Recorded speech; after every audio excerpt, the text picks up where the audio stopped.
আমি হাউজিং এলাকায় একটি মাদ্রাসা চাকরি করি। আমি এতদিন পর্যন্ত এইভাবে জানতাম যে মৃত ব্যক্তির জন্য দোয়া করে খাওয়া হারাম, কিন্তু সম্প্রতি আমাদের মাদ্রাসার মোহতামিম সাহেব বলেছেন এটি হারাম নয় বরং মাকরুহ। তিনি বলেছেন পরিস্থিতির কারণে বা প্রয়োজনে এটা করা যেতে পারে।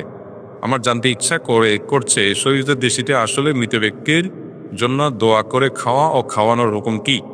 এটা কি হারাম নাকি মাকরুহ নাকি অন্য কোনো পর্যায়ে করে? অনুগ্রহ করে কোরআন হাদিসের ফিকহের আলোকে বিষয়টি ব্যাখ্যা করে কবিতা ভাবসাল। ভাইরা আমার, এটা একটু আলেমের প্রশ্ন বোঝাই যাচ্ছে মাশাআল্লাহ। তা আলেম নিজেই জানেন যে, এবং যেটা বলেছেন তিনি সেটা সঠিক বলেছেন যে কোনো মানুষ মৃত মানুষের জন্য দোয়া করে তার জন্য বিনিময় গ্রহণ করা বা মুর্দার জন্য কোনো কিছু করে যেটা আমাদের কর্তব্যের অংশ, যেটা পরকালীন বিষয়, এটার জন্য পারিশ্রমিক গ্রহণ করা না জায়েজ। এখন পরিশ্রম হিসাবে খাবার হতে পারে, দোয়া করার পরে খাইতে দিছে, এটা একরকমের পারিশ্রমিক। ক্যাশ টাকা দিছে, এটা একরকমের পারিশ্রমিক। কোরআন খতম করে টাকা পয়সা নেওয়া, কোনো মুর্দার জন্য দোয়া করে খতম করে টাকা পয়সা নেওয়া বা কোনো পারিশ্রমিক নেওয়া, এটা পরিষ্কারভাবে হারাম।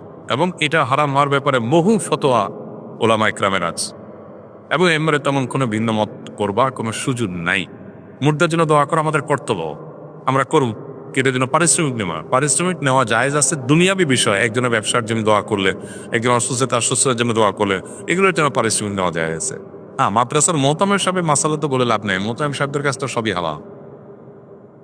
সব মোহতামিম সাহেব, অনেক মোহতামিম সাহেব আছেন ঘুরায় গাড়ায় এটাকে হালাল করে ফেলেন। আল্লাহ তাআলা তাদেরকে হেদায়েত দান করুন। আমাদের উচিত হবে তাকওয়ার উপরে অনল অবিচল থাকা।